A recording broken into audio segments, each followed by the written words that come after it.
Leadership just ain't customer service. It's not at all. Leadership is not customer service. And if I've ever seen an absolutely huge mistake that people make in leadership, it's to believe that they are a customer service rep of some sort. Okay, here's what we're going to do. I'm in a leadership position, so what I want to do is I want everybody to sit in the room and I want to take all of your complaints. What are you dissatisfied with? What are you dissatisfied with? So I can take that and make sure I get you everything you want. No way is that leadership.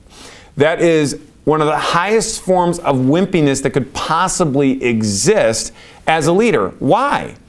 Because most everybody is going to have some sort of grievance or complaint, and they aren't necessarily always going to be the same. Now, if you have all sorts of people with one particular thing, it would be your humility, your prudence, your justice, your fortitude, and your temperance, to take a close look at whether or not this makes sense and to provide whatever requests that they have and to make it work, because you might be lacking something in there, and it's a really reasonable and smart thing to do. I'm not talking about not listening. I'm not talking about not taking into consideration other people's ideas, thoughts, and actions. You take all those things into consideration. The difference between a leader and a person in customer service is the person in customer service operates from, the customer is always right.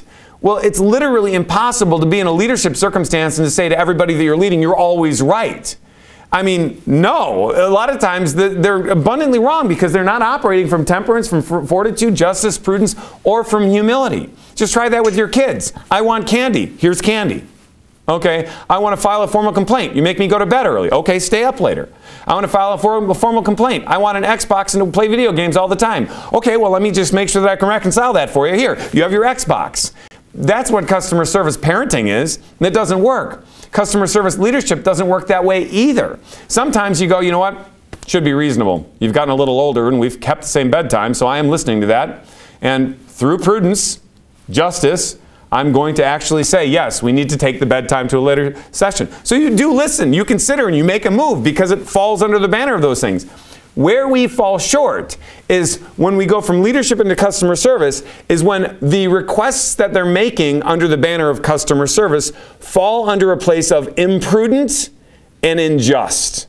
And they would cause them to not need fortitude or temperance to become better when you're leading them. So you see how these things come together to even solve this, to say, well, where does that fit? How does that work? What is the difference? If you're utterly confused by the concept that I said right there, it is probably illuminating for you that you need to go back and work on these things, because if you've mastered these things, what I said makes perfect sense.